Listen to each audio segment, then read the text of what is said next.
Last 2 letters. I went on. I suppose this upset him, for when we were in town on Thursday last he had a sort of shock. A shock, and after brain fever so soon.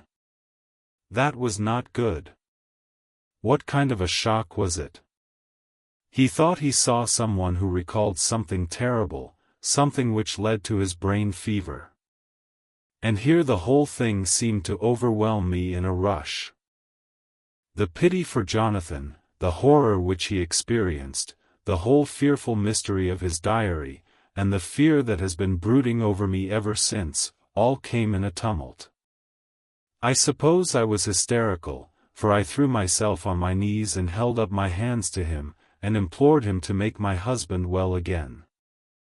He took my hands and raised me up, and made me sit on the sofa, and sat by me. He held my hand in his, and said to me with, oh, such infinite sweetness, my life is a barren and lonely one, and so full of work that I have not had much time for friendships. But since I have been summoned to here by my friend John Seward, I have known so many good people and seen such nobility that I feel more than ever, and it has grown with my advancing years, the loneliness of my life.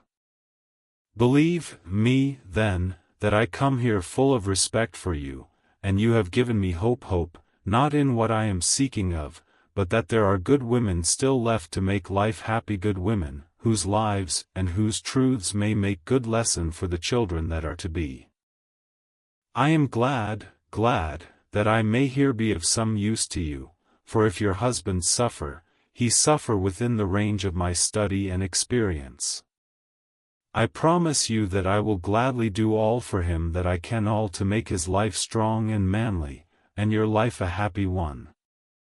Now you must eat. You are overwrought and perhaps over-anxious. Husband Jonathan would not like to see you so pale, and what he like not where he love, is not to his good. Therefore for his sake you must eat and smile. You have told me all about Lucy, and so now we shall not speak of it, lest it distress. I shall stay in Exeter tonight, for I want to think much over what you have told me, and when I have thought I will ask you questions, if I may. And then, too, you will tell me of husband Jonathan's trouble so far as you can, but not yet. You must eat now, afterwards you shall tell me all. After lunch, when we went back to the drawing-room, he said to me, and now tell me all about him. When it came to speaking to this great learned man, I began to fear that he would think me a weak fool, and Jonathan a madman. That journal is all so strange, and I hesitated to go on. But he was so sweet and kind, and he had promised to help, and I trusted him, so I said, Dr. Van Helsing, what I have to tell you is so queer that you must not laugh at me or at my husband. I have learned not to think little of any one's belief, no matter how strange it be. I have tried to keep an open mind, and it is not the ordinary things of life that could close it, but the strange things, the extraordinary things, the things that make one doubt if they be mad or sane. Thank you, 1,000 times. You have taken a weight off my mind. If you will let me, I shall give you a paper to read. It is long, but I have typewritten it out. It will tell you my trouble and Jonathan's. It is the copy of his journal when abroad, and all that happened. I dare not say anything of it, you will read for yourself and judge. And then when I see you, perhaps, you will be very kind and tell me what you think.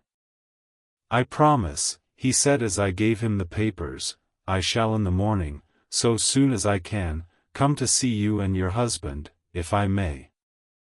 Jonathan will be here at 11:30, and you must come to lunch with us and see him then. You could catch the quick 3:34 train, which will leave you at Paddington before 8. He was surprised at my knowledge of the trains offhand, but he does not know that I have made up all the trains to and from Exeter, so that I may help Jonathan in case he is in a hurry. It may be worse for others, but for him and you there is no dread.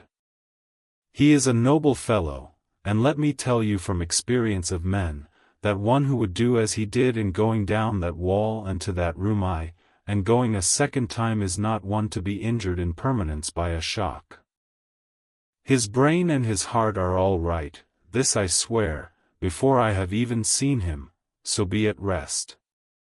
I shall have much to ask him of other things. I am blessed that today I come to see you, for I have learned all at once so much that again I am dazzle more than ever, and I must think. Yours the most faithful, Abraham Van Helsing. Letter, Mrs. Harker to Van Helsing.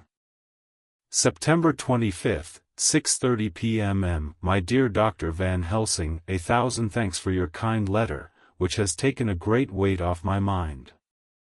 And yet, if it be true, what terrible things there are in the world, and what an awful thing if that man, that monster, be really in London. I fear to think. I have this moment, whilst writing, had a wire from Jonathan, saying that he leaves by the 6:25 tonight from Launceston and will be here at 10:18, so that I shall have no fear tonight. Will you, therefore, instead of lunching with us, please come to breakfast at 8 o'clock, if this be not too early for you? You can get away, if you are in a hurry, by the 10:30 train, which will bring you to Paddington by 2:35. Do not answer this, as I shall take it that, if I do not hear, you will come to breakfast. Believe me, your faithful and grateful friend, Mina Harker. Jonathan Harker's Journal. September 26. I thought never to write in this diary again, but the time has come.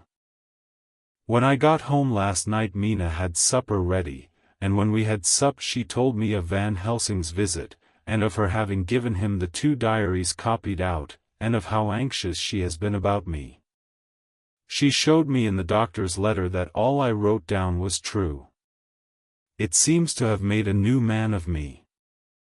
It was the doubt as to the reality of the whole thing that knocked me over. I felt impotent, and in the dark, and distrustful. But, now that I know, I am not afraid, even of the Count. He has succeeded after all, then, in his design in getting to London, and it was he I saw. He has got younger, and how? Van Helsing is the man to unmask him and hunt him out, if he is anything like what Mina says. We sat late, and talked it all over. Mina is dressing, and I shall call at the hotel in a few minutes and bring him over. He was, I think, surprised to see me. When I came into the room where he was, and introduced myself, he took me by the shoulder, and turned my face round to the light, and said, after a sharp scrutiny, "But Madam Mina told me."